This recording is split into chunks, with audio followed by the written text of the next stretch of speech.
22,000% in the last decade. Should we care about the last half hour? Well, I guess we all do. You know, our growth is accelerating at a larger scale. That's surprising for people. And the end markets are really growing. You know, we've reached this point in AI called the inflection of inference. And so we've reached the inference inflection.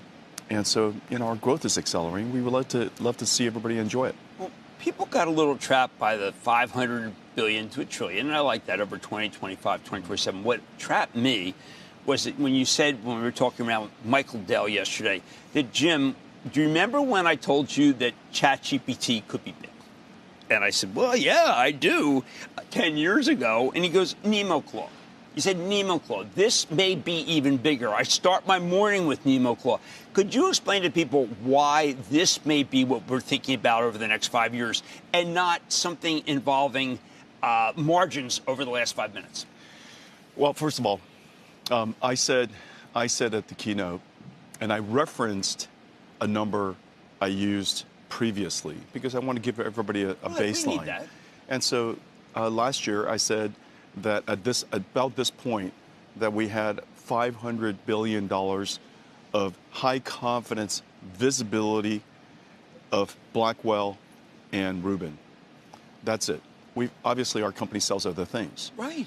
We have, you know, CPUs, we have storage processors, we have networking, and so we have all kinds of things that we sell in addition to that. We have $500 billion worth of visibility. And at this point, with another 21 more months to go to the end of 2027, we already have high confidence visibility of $1 trillion plus of Blackwell and Rubin. Not anything else, just Blackwell and Rubin. And so, you know, we still have 21 more months of new orders coming in. Right. We still have all of the other things that NVIDIA sells. And so I just wanted to give everybody a baseline. The ecosystem needs to know directionally where NVIDIA is going.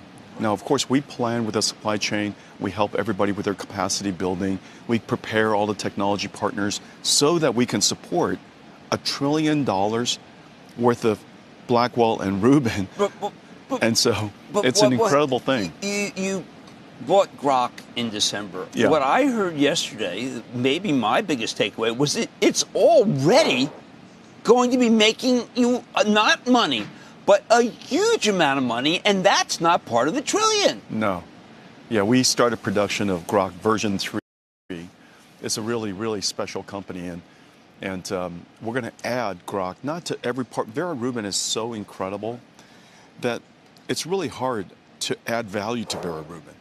You know, that engine is so incredible. And so, but there's some part of the workload, I think about 25% of the workload, where we could add Grok to it.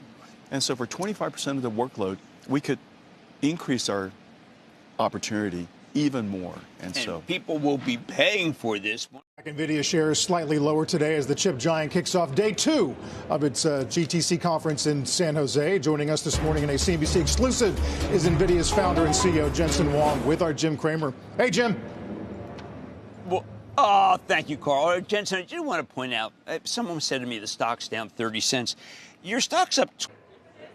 Welcome back. NVIDIA's Jensen Huang says the company's revenue could hit $1 trillion through 27, but the stock reaction was muted yesterday. Christina Partsinevelos is at GTC in San Jose, joins us with more on the street's reaction to yesterday's event. Hey, KP. Hi, Carl. Well, Jensen Huang, the CEO, spent literally 2 hours and 15 minutes on stage making the case that NVIDIA's best days are still ahead. The headline number you mentioned was at least $1 trillion in cumulative revenue through 2027, which was double the previous figure that we got back in October at their GTC DC. That sent shares initially up over 4% higher in just minutes. Then investors did the math, thought maybe the acceleration really wasn't there, and NVIDIA lost roughly $150 $150 billion in market cap in just the span of about 10 minutes as enthusiasm just faded. The problem is that $1 trillion isn't that far from where Wall Street already was. So the new number barely moves the needle. Mizuho's Jordan Klein writing that GTC risk becoming maybe overhyped and an annual that moves nobody, drawing a direct comparison to Apple's iPhone event in September. A little harsh. JP Morgan, though, pushing back, though, saying NVIDIA's platform now spanning 7 chips and 5 rack systems with the software to tie them all together is just simply too difficult for any competitor to replicate. And with demand broadening beyond hyperscalers into sovereign AI, enterprises, industrial customers, the cycle is more durable than the market is actually giving it credit for. Jensen Huang, the CEO, backing that up on CNBC just in the last hour with a comment specifically geared towards memory. Listen in. We're the only company in the world that now optimizes the entire data center across 3 different types of memories. HBM, and we have some excellent partners there, HBM4 coming. LPDDR5, the world's first low-power memory used in data centers. We invented the whole idea. Everybody's going to use it in the future. So for memory investors, that's a direct call out to names for high bandwidth memory suppliers like SK Hynix and Micron. Even SanDisk is climbing higher today on a signal that demand is about to accelerate, even though supply is just still so tight. Morgan Stanley's Joe Moore calling the sell-off an attractive entry point right now and keeping NVIDIA as his top pick in semis, saying the market will eventually get more comfortable with this 2027 growth number. And when it does, the stock will outperform. The setup is there. This is according to him. The market just needs to believe it. Carl. I mean, it does speak, Christina, to this disconnect between the commentary and the bullishness we get from Jensen Huang and the analyst community, which has all stepped in and been equally bullish. I mean, we heard even Stacey Rasgon, who's been, skeptical before. He loved what he heard and said that he doesn't think the stock can get much cheaper. And then the market, which is showing a stock that has been in a range and barely moves on this kind of update. Yeah, Sarah, so every day as a reporter, I have to put a pitch in, and that was exactly my pitch, the disconnect between the generalist market and then the entire chip community, which is, there's nothing that can, sway their opinions about how strong they believe NVIDIA is. I think the problem with the general market is that the upside is no longer there. This is a massive company, right? So to swing it even higher, you really have to move the needle. So I think that a lot of investors are thinking there's more upside in the supply chain as opposed to just NVIDIA itself. And so I think that's a difficult point for the CEO, Jensen Huang, to really have to sway the market and say, like, oh, look, we can go to $5 trillion just within the next year or so. And I think the market isn't convinced that such a big company can move even more despite the demand being there. Okay, Christina, thank you. Christina Partsinevelos with NVIDIA stock down about 0.25%. Hey guys, welcome back to my channel. I hope you all are doing well today. So without wasting time, let's start our video. Let me tell you something that doesn't make sense right now. The most powerful company in AI is acting like a boring stock. Yes, I am talking about NVIDIA. The same NVIDIA that gave over 22,000% return in the last decade, and the same company that basically powered the entire AI boom. Today it's stuck. No breakout, no massive rally, just sideways movement, and that's confusing everyone. Because when fundamentals are strong, stocks are supposed to go up. But here is the truth. This is not a fundamental problem. This is something much deeper. Let's start with the demand, because this is where things get crazy. NVIDIA old chips, H100, GPUs launched back in 2022 and are still being rented at insanely high prices. Think about that. In tech, hardware usually loses value fast. But here, even old chips are increasing in value. And that's tell you one thing, demand is not normal. This is a global shortage of compute. There is a phrase being used out now. No such thing as a dark GPU. Meaning the moment a GPU become available, it get used instantly.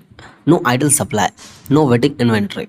Everything is consumed. So now let's talk about fundamentals. We are looking at a company with around 75% margins, massive cash flow, extreme pricing power, and mostly importantly, a $1 trillion demand pipeline. Let's that sink in. A $1 trillion pipeline, and still the stock is not moving aggressively. And so what's the real problem? Simple. Everyone already owns it. Institutional full, funds loaded, and the retail is already in. So even when good news comes, there is no buyer left to push price higher. That's why you are seeing this strange situation. Great earning, no moves. Massive demand, no breakout. But now the real story began because the AI market itself is changing. We are moving from training to interfaces. Training is when AI learns, and interfaces is when AI works. And interfaces is much bigger because training happens once, and interfaces happens millions of times daily. And every prompt, every automation consume compute. And now come the biggest shift, that is agentic AI, not chatbots, agents. AI system that can write codes, analyze the data, compute the task, and make decisions. And here's the key insight. One chatbot is equal to one request, but one AI agent can trigger hundreds of operations, which means massive increase in compute demand. Now let's talk about something that quietly changed China. For a long time, China was considered lost for NVIDIA because of export restriction. Advanced chips couldn't be sold freely. But now licensings are coming back, orders are coming in, manufacturing is restarting, which means demand was never gone. It was just waiting, and this creates upside. That's many analysts are not even modeling it. Now let's talk about trillion dollars number.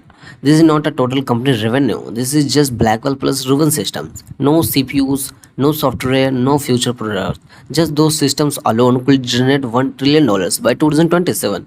That's our normal growth. That's infrastructure level expansion. Which is why NVIDIA is no longer just a chip company. It's becoming an AI infrastructure.